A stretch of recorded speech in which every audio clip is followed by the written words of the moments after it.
مگر رمضان المبارک میں خاص اپنا غصہ روزے کا بچوں پر نکالنا یہ کہیں پر بھی درست عمل نہیں ہے۔ جب ہم روزہ رکھتے ہیں تو روزہ اللہ کے لیے ہے، اور اللہ رب العالمین نے فرمایا ہے کہ وانا عاجزی بھی، جزا دینے والا میں ہوں، تو صبر کریں۔ رمضان المبارک شہر الصبر ہے، اور صبر کیا ہے کہ کوئی آدمی آپ کو برا کہتا ہے۔ اب یہ حدیث سنا رہا ہوں میں، نبی اکرم صلی اللہ علیہ وآلہ وسلم نے فرمایا کہ تمہیں اگر کوئی روزے کی حالت میں گالم گلوچ کرے، برا بلا کہے، تو تم جواب میں اس کو جواب دینے کے بجائے کہہ دو کہ انا صائم، میں روزے دار ہوں۔ تو جب یہ کرو گے تو اس سے جھگڑا ختم ہوگا۔ تو کسی بھی طرح کا جھگڑا نہیں ہونا چاہیے، اور خاص طور پر اپنے بچے ہوں یا پڑوسی کے بچے۔ بعض گھروں پر یہ بھی ہوتا ہے، ہمارا تجربہ یہ ہے کہ گلی میں بچوں نے شور کیا، اندر صاحب لیٹے ہوئے ہیں، آرام کر رہے ہیں، تو ان کے آرام میں خلل واقع ہوا، انہوں نے اٹھ کے بچوں کو مارنا شروع کر دیا، ان کو گالم گلوچ شروع کر دی۔ تو یہ تمام تر چیزیں رمضان المبارک کے منافی ہیں۔ رمضان ان کی اجازت نہیں دیتا، نہ ان کی اسلام اجازت دیتا ہے۔ بچوں کا تو کام ہے کھیلنا، اب یہ ہمارے صبر کا امتحان ہے کہ ہم حضور کے طریقے پر چلتے ہیں یا ہم کسی اور کے طریقے پر۔ آپ ذرا دیکھیے، غور کیجئے، نبی علیہ السلام کی گلی میں اگر بچے کھیلنے کے لیے آ گئے تو نبی علیہ السلام نے ان کو منع نہیں کیا، بلکہ حضور علیہ السلام نے ان کی حوصلہ افزائی فرمائی۔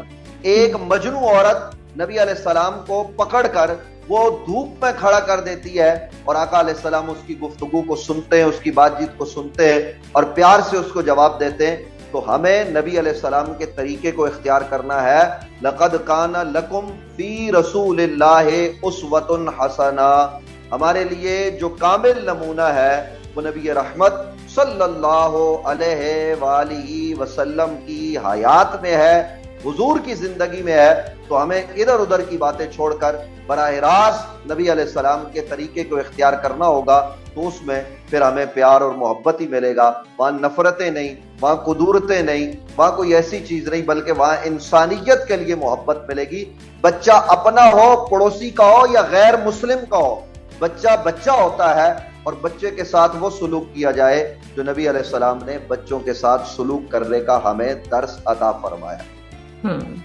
صحیح سر۔ اچھا، یہاں ایک اور سوال میں آپ سے کرنا چاہوں گی کہ یہ سارے معاملات دیکھیں جو غصے کی وجہ سے پیدا ہو جاتے ہیں، اکثر اوقات ہمارے دلوں میں بڑی رنجشیں ہوتی ہیں، اور یہ ایسا مبارک مہینہ ہے یقیناً جس میں ہمیں اپنی اصلاح کا موقع ملتا ہے، اپنے آپ کو سمجھنے کا موقع ملتا ہے۔ جب انسان بھوک کی کیفیت میں ہوتا ہے تو یقیناً مطلب ایک روحانیت کی کیفیت جو ہے اس سے بھی وہ روشناس ہوتا ہے۔ تو معاف کرنے کی افادیت خاص طور پہ ماہ مبارک میں کتنی ہے؟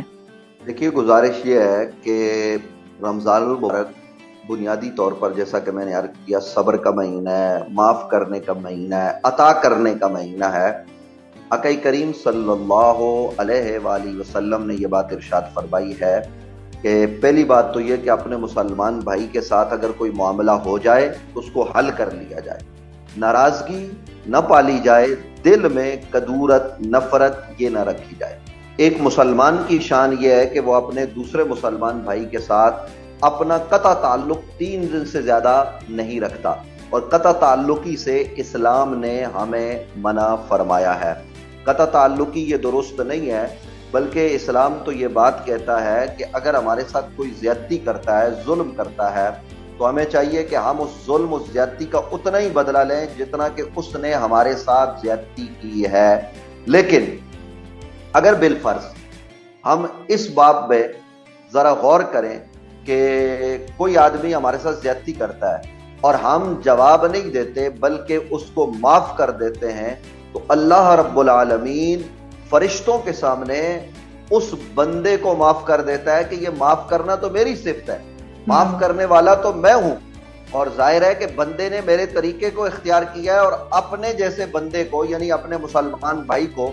میری وجہ سے، میری رضا کے لیے معاف کیا ہے، تو پھر اللہ ایسے بندے کے سارے گناہوں کو معاف فرما دیتا ہے۔ یہ احادیث میں، احادیث قدسیہ میں اور دیگر اقوال بزرگان سے یہ بات ہم تک پہنچی ہے۔ تو ہمیں چاہیے یہ کہ اگر کوئی آدمی ہم سے لڑائی جھگڑا کرے، کوئی آدمی ہمارے ساتھ ظلم زیادتی کا رویہ اختیار کرے، تو ہم اس کو جواب دینے کے بجائے معاف کرنے کا طریقہ اختیار کریں، ہم اس پر احسان کریں۔ تو اللہ رب العالمین کیا فرماتا ہے؟ واللہ یحب المحسنین۔ اللہ رب العالمین کی بارگاہ میں حاضری کا مہینہ ہے، تو اس مہینے میں ہمیں کسی بھی طور پر اپنے قول و فعل سے کسی مسلمان بھائی کو نقصان نہیں پہنچانا چاہیے، نہ ہمارے ہاتھ سے، نہ ہماری زبان سے، نہ ہماری آنکھوں سے، نہ ہی ہمارے پاؤں سے کسی طور پہ نقصان نہیں پہنچنا چاہیے۔ اور یہ بات ذہن میں رکھیے گا، ہمارے ناظرین بھی اس بات کو غور سے سنیں کہ روزہ یہ صرف اور صرف بھوکا اور پیاسا رہنے کا نام نہیں ہے۔ ہماری آنکھوں کا روزہ ہے کہ وہ بے حیائی فحاشی والے کام نہ کرے، ہمارے ہاتھ کا روزہ ہے، اور یہ سارے سال کا ہوتا ہے اور رمضان میں خاص ہوتا ہے کہ ہمارا ہاتھ ظلم کے لیے آگے نہ بڑھے،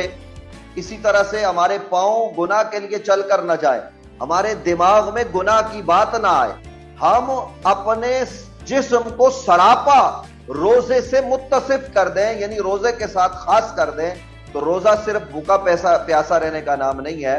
بلکہ بھوک پیاس برداشت کرنے کے ساتھ ساتھ اگر رمضان میں کوئی آدمی اپنے مسلمان بھائی کی زیادتی کو برداشت کرتے ہوئے جواب دینے کے بجائے معاف کرنے کا راستہ اختیار کرتا ہے تو یہ دنیا کے لیے بھی اس کی بہتر ہے، اور آخرت کے جو انعامات ہیں جن کو نہ ہماری عقل سمجھ سکتی ہے نہ ہماری آنکھ دیکھ سکتی ہے، وہ انعامات اس کے سوا ہیں جو معاف کرنے والے کو ملنے والے ہیں۔ ماشاءاللہ۔ اچھا، ابھی معاف کرنے کا ذکر ہوا تو اس میں میرے ذہن میں جو ایک اور بات آئی وہ یہ کہ اس سے کچھ مطلب ملتی جلتی ہی ہے کہ توبہ کے کیا تقاضے ہوتے ہیں اور اصل توبہ کیا ہے؟ دیکھیے، توبہ جو ہے وہ توبہ اور استغفار اس کا تعلق بندے اور رب کے درمیان ہے۔ توبہ یہ اللہ کی بارگاہ سے ہوتی ہے، اور توبہ یہ آدمی وہ گناہ جو اللہ رب العالمین نے جس چیز سے منع کیا ہے ہم اس کو اختیار کرتے ہیں، اور جس کے کرنے کا حکم دیا ہے اس کو نہیں کرتے، تو یہ گناہ ہے۔ اور جب ہم گناہ سرزد ہو جاتا ہے تو گناہ کے بعد اللہ کی بارگاہ میں رجوع کرنے اور توبہ کرنے اور اس کی بارگاہ سے طلب کرنے کو یہ توبہ بھی کہتے ہیں، استغفار بھی کہتے ہیں۔ استغفار یہ باب استفعال سے ثلاثی مزید فی ہے، اس میں طلب کے معنی پائے جاتے ہیں۔ غفر کہتے ہیں اپنے آپ کو بچانے کو، یعنی اپنے آپ کو ڈھانپنے کو، جیسے ہم اپنے کپڑے کسی بڑے صندوق میں، کسی بڑے شوکیس میں بند کر کے بریف کیس میں رکھتے ہیں، اس کو دھول مٹی سے بچاتے ہیں، تو اس طرح بندہ جب گناہ کر لیتا ہے تو اس کے بعد توبہ کرتا ہے تو وہ اپنے آپ کو گناہوں سے بچا کر اللہ رب العالمین کی بارگاہ میں حاضر ہوتا ہے، اور جو گناہ کر چکے ہیں اس پر وہ توبہ کرتا ہے۔ توبہ یہ بنیادی طور پر آئندہ گناہ نہ کرنے کا اللہ رب العالمین کی ذات کے ساتھ ایک عہد ہوتا ہے، ایک پیمان ہوتا ہے۔ یعنی ایک آدمی نے اپنی زندگی گناہوں میں گزاری ہے، تو اب اس کو موقع ملا ہے، اور یاد رہے کہ جب اللہ رب العالمین بندے کو توبہ کی توفیق دیتا ہے تو اسے توبہ کرنی چاہیے، اور پلٹ کے وہ گناہ جو اس نے پہلے کیا ہے وہ دوبارہ نہیں اختیار کرنا چاہیے۔ اللہ رب العالمین کی بارگاہ میں رجوع کرنا چاہیے، اور رجوع یہ الفاظ کا نام نہیں ہے، یہ بھی ذہن میں رہے کہ ہم جیسے الفاظ کے ذریعے توبہ کر دیتے ہیں کہ ہم نے توبہ کر دی، پکی توبہ کر لی، تو یہ زبان کا یہ کہنا یہ کافی نہیں ہوتا، بلکہ اس کے ساتھ تصدیق قلب، اور تصدیق قلب کے ساتھ ساتھ وہ تمام امور جو ہم نے پہلے کیے اب دوبارہ نہیں کرنے۔ اور جو آدمی سچی توبہ کرتا ہے تو حدیث ہے کہ سچی توبہ کرنے والا ایسا ہے کہ گویا اس نے کوئی گناہ کیا ہی نہیں، وہ گناہوں سے پاک ہو جاتا ہے۔ لیکن یہاں توجہ طلب اور غور طلب بات یہ ہے کہ میں کسی کے حق پر ڈاکہ ڈالوں، کسی کے کروڑہا روپے میں استعمال کر لوں، غصب کر لوں ظلم کے ذریعے، اور پھر میں کہوں کہ میں اللہ کی بارگاہ میں توبہ کروں گا تو اللہ مجھے معاف کر دے گا؟ نہیں۔ جب تک وہ ظلم ہم نے بندے سے معاف نہیں کروایا یا اس بندے کا حق ادا نہیں کیا، تب تک اللہ رب العالمین بھی بندے کا حق نہیں معاف فرماتا، اور اگر دنیا میں ہم نے اس کا حق نہیں دیا تو کل قیامت کے دن اس کا حق ہمیں دینا پڑے گا۔ اس لیے اس باب میں ہمیں پوری توجہ کے ساتھ کہ جب ہم کسی اپنے مسلمان بھائی کے ساتھ، ایون نان مسلم کے ساتھ بھی جب ہم کوئی زیادتی کرتے ہیں تو اس زیادتی کا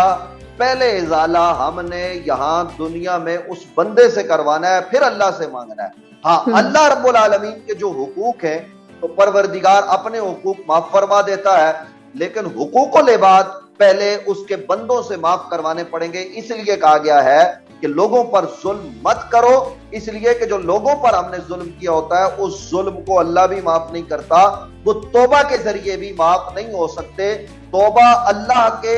وہ حقوق جو ہم نے پامال کیے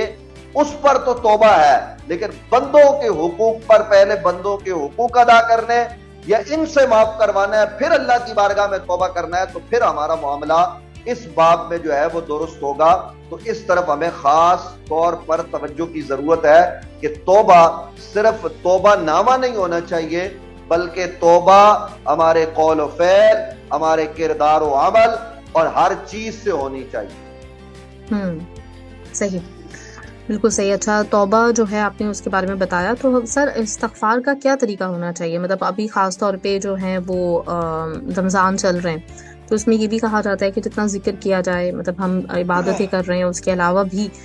جتنا پاسبل ہو سکے اللہ تعالیٰ کا ذکر جاری رکھیں، تو اس میں ہم استغفار زیادہ سے زیادہ پڑھ سکتے ہیں۔ اور دوسری ایک چیز میں جو اور معلوم کرنا چاہ رہی ہوں، جیسے یہ کہا جاتا ہے کہ ہر مسئلہ تقریباً کسی بھی طرح کی پریشانی ہو، اس میں استغفار پڑھنا جو ہے وہ بہت ہی فائدہ مند رہتا ہے، اور استغفار ایک طرح سے ہر پریشانی کا حل ہے۔ لیکن بعض اوقات جب ہم پڑھ رہے ہوتے ہیں کچھ بھی جو ہم نے اپنے معمول بنا لیا ہوتا ہے، تو اس میں ہمارا ایک طرح زبان چلتی رہتی ہے، لیکن وہ اس طرح دل سے اقرار اس بات کا نہیں ہو رہا ہوتا۔ ہم لوگ جو ایک مطلب جو رٹی رٹائی دعا ہے، تو وہ اس طرح سے ہم پڑھتے رہتے ہیں، تو دل میں وہ کیفیت پیدا کرنا بھی ضروری ہے، یا پھر اگر مطلب ہم نہیں ایک طرح ہم کوئی کام کر رہے ہیں، ہمارا دھیان دوسری طرف بھی ہے اور ہم ساتھ میں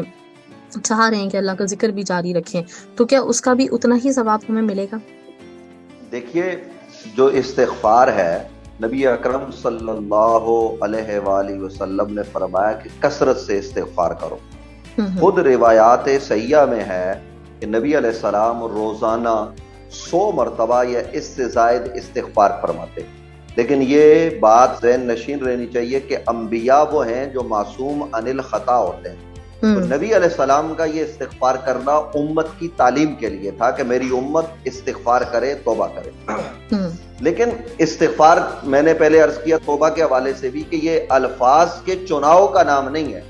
قرآن مجید فرقان حمید کی آیات جو ہمیں بتائی گئی یا جو احادیث میں دعائے معصورہ وارد ہوئی ہیں، ان کا پڑھنا وہ کار ثواب ہے۔ یعنی ہم کہتے ہیں استغفر اللہ ربی من کل ذنب واتوب الیہ، تو ہم استغفار کرتے ہیں، معافی کی طلب کرتے ہیں اپنے ذنب سے اور توبہ کرتے ہیں۔ تو یہ جو زبان سے الفاظ ہیں ان کا بھی فائدہ ہے، ایسا نہیں ہے کہ ان کا فائدہ نہیں ہے، لیکن زبان کے ساتھ ساتھ اقرار باللسان کے ساتھ ساتھ اسلام یہ بھی کہتا ہے کہ تصدیق بالقلب ہو۔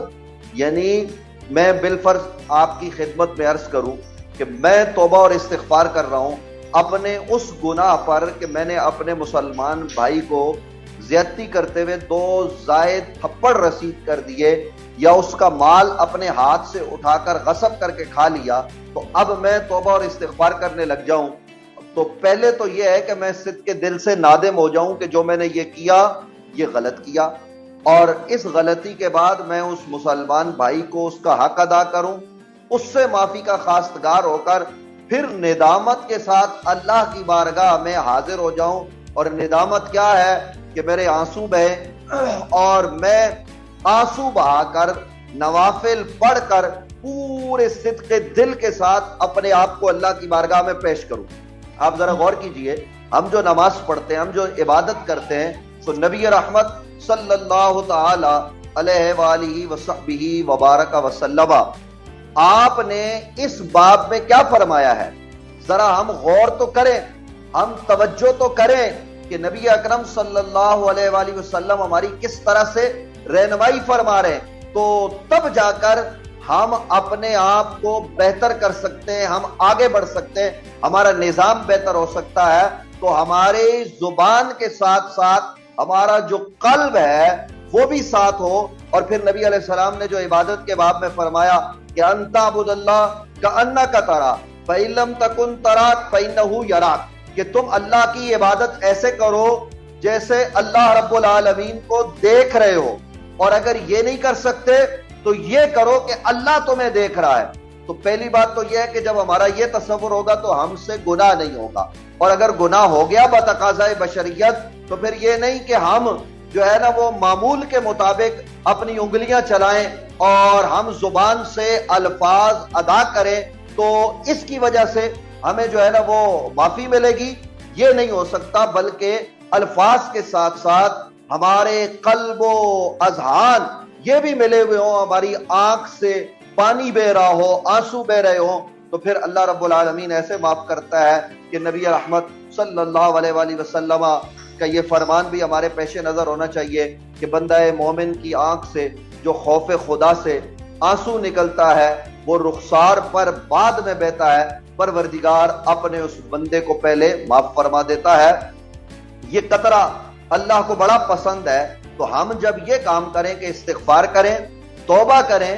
تو نوافل پڑھ کے مسجد میں یا گھر کے کونے میں ہم اپنے آپ کو اللہ کی بارگاہ میں پیش کر دیں، اور ایسے بن جائیں کہ جیسے ایک بچہ چھوٹا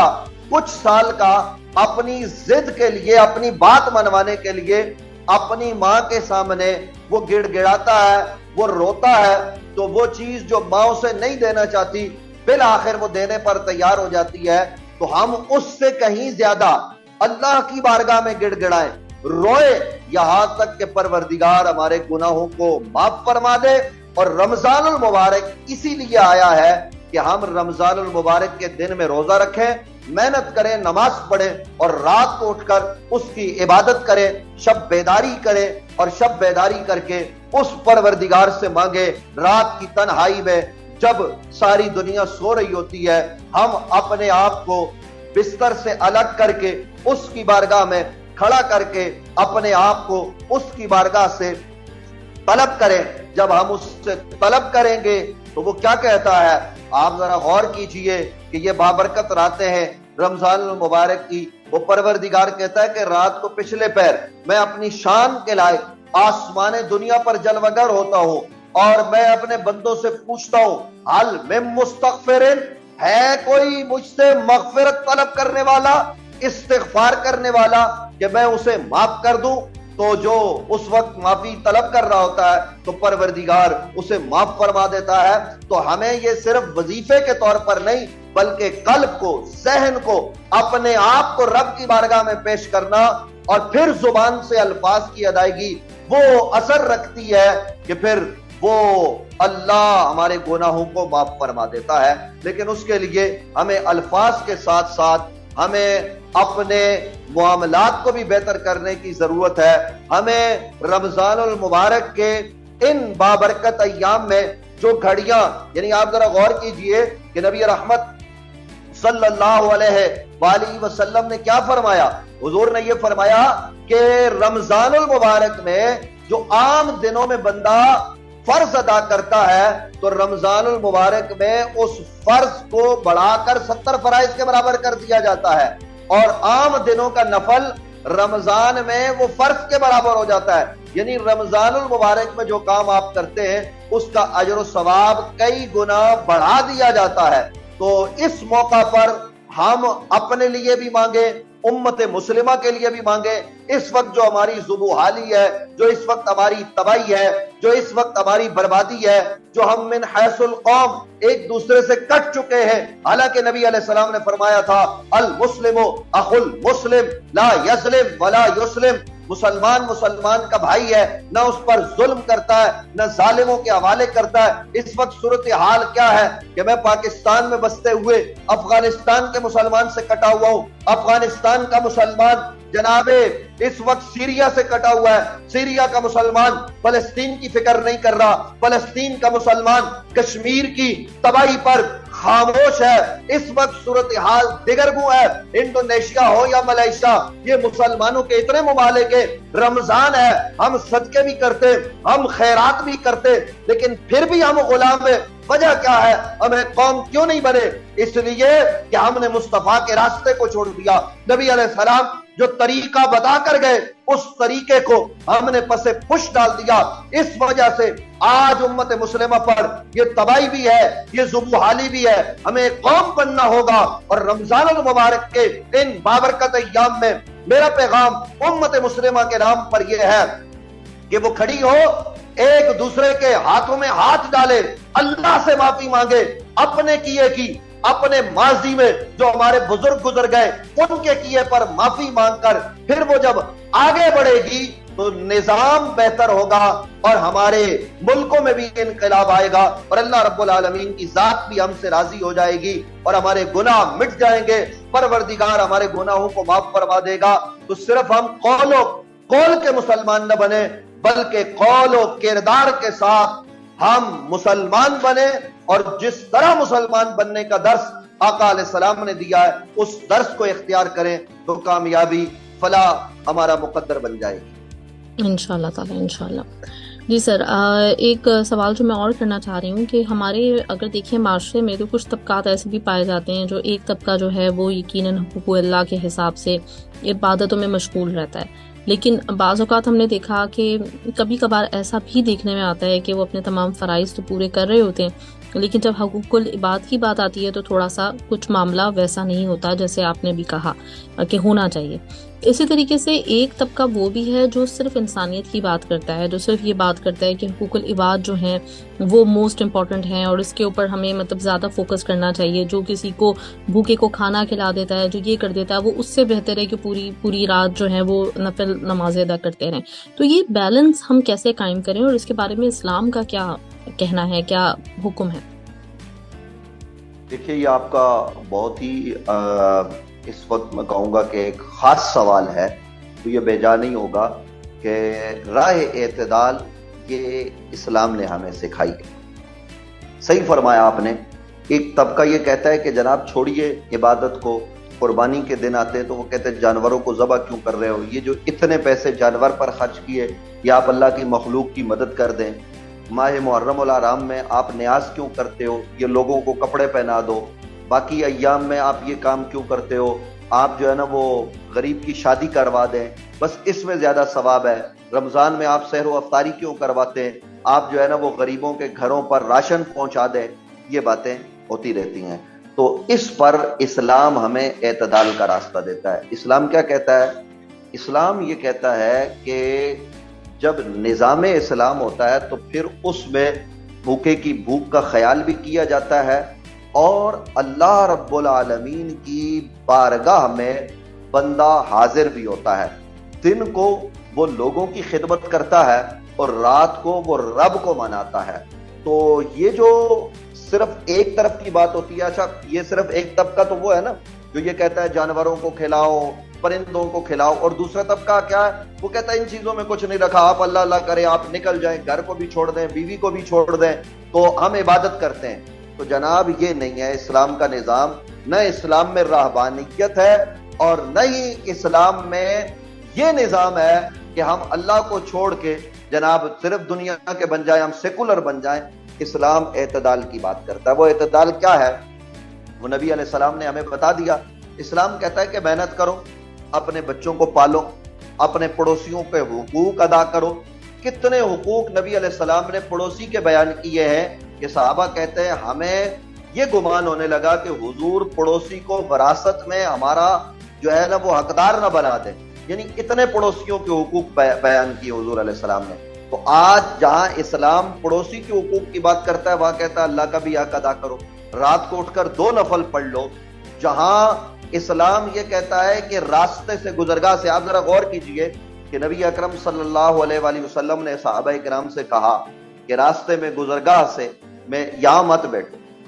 تو صحابہ نے کہا یا رسول اللہ اگر ہم چوک چوراہے میں راستے میں نہ بیٹھیں تو کہاں بیٹھیں، یہ تو ہمارے میٹنگ پوائنٹ ہے، یہاں بیٹھ کر ہم تبادلہ خیال کرتے ہیں۔ تو حضور نے فرمایا کہ اگر راستے میں بیٹھنا مجبوری ہو تو راستے کے حقوق ادا کرو۔ راستے کے حقوق کیا ہے؟ راستے کے حقوق یہ ہیں کہ کوئی گزرے تو گزرنے والے کو سلام کرو، کوئی تمہیں سلام کرے اس کے سلام کا جواب دو، اونچی گفتگو اونچی آواز میں نہ کرو، دھیمے لہجے میں گفتگو کرو، تمہاری گفتگو سے کسی کو تکلیف نہ پہنچے، اور تمہاری اوباش نگاہیں کسی غیر محرم پر غلط انداز میں نہ پڑیں، اور تم راستے میں تکلیف دہ چیز دیکھو تو اس کو ہٹا دو، راستے کو صاف رکھو۔ اب آج ایک طبقہ وہ ہے جو ان باتوں پر عمل کرتا ہے۔ اسلام کہتا ہے یہ بھی کرو، اور انہی صحابہ کرام